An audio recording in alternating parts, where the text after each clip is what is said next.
মিথি, কি করছিস তুই? কালকে তো স্কুলে আঁকার প্রতিযোগিতা আছে, তাই জন্য আঁকছি। ও আচ্ছা, বেশ।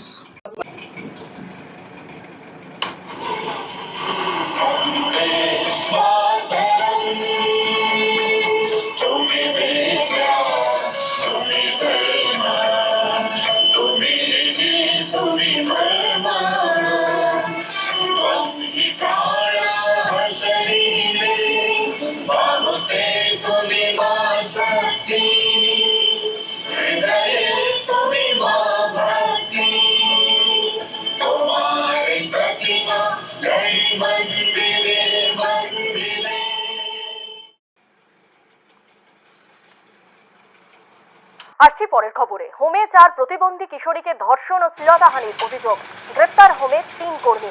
ঘটনাটি ঘটেছে হাওড়ার জয়পুর থানা এলাকায়। এই মুহূর্তে আমাদের সঙ্গে রয়েছেন আমাদের প্রতিনিধি সুনীত হালদার। সুনীত, ঠিক কি অভিযোগ উঠেছে? দেখো স্বর্ণালী, গতকাল উলবেড়িয়া থাকতে মহিলা থানা আছে, সেখানকার পুলিশ জয়পুর থানা এলাকা থেকে এক সরকারি সাহায্যপ্রাপ্ত হোমের 3 কর্মীকে গ্রেপ্তার করে। যেটা খবর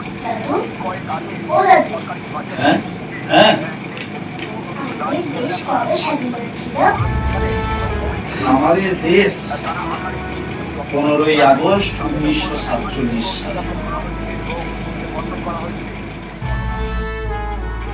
দাদু, আমাদের দেশ কারা স্বাধীন করেছিল?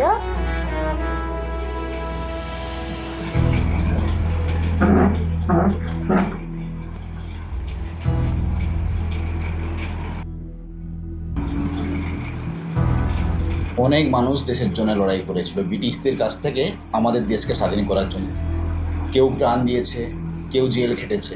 তখনকার মানুষ চেয়েছিল তারা নিজের দেশে নিজের মতন করে বাঁচবে। দাদু, তবে আমরা এখন নিজের মতো করে বাঁচতে পারছি?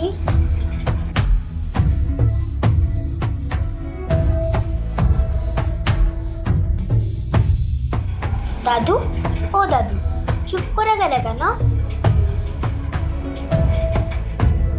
মিথি, ও মিথি, একটু শুনে যাও। দাদু, মা ডাকছে, আমি যাই। মা, তুমি আমার ডাকছিলে কেন? তুই আবার দাদুকে কি প্রশ্ন করছিস?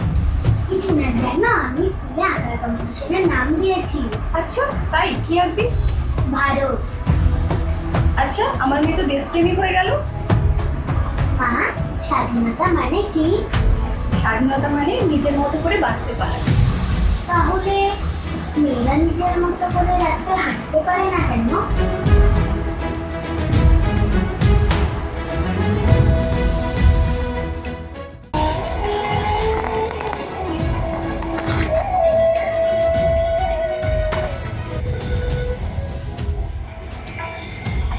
দাদু, হ্যাঁ, তুমি যে বললে দেশ 1947 সালে স্বাধীন হয়েছিল, তবে আমরা মেয়েরা এখনো কেন ভয় পাই?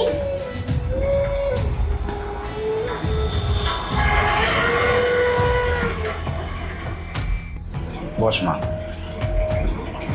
স্বাধীনতা শুধু দেশের জন্য নয়। তাহলে যেদিন একটা মেয়ে রাতে বাড়ি ফেরার সময় ভয় পাবে না, যেদিন তার চলাফেরা, তার পোশাক, তার হাসি কেউ সমালোচনা করবে না, যেদিন একটা মেয়ে যখন ঘর থেকে বেরোবে তার বাবা বলবে না সাবধানে যাস, বলবে মা ভালো করে যাস, সেদিনকে আমরা স্বাধীন হব।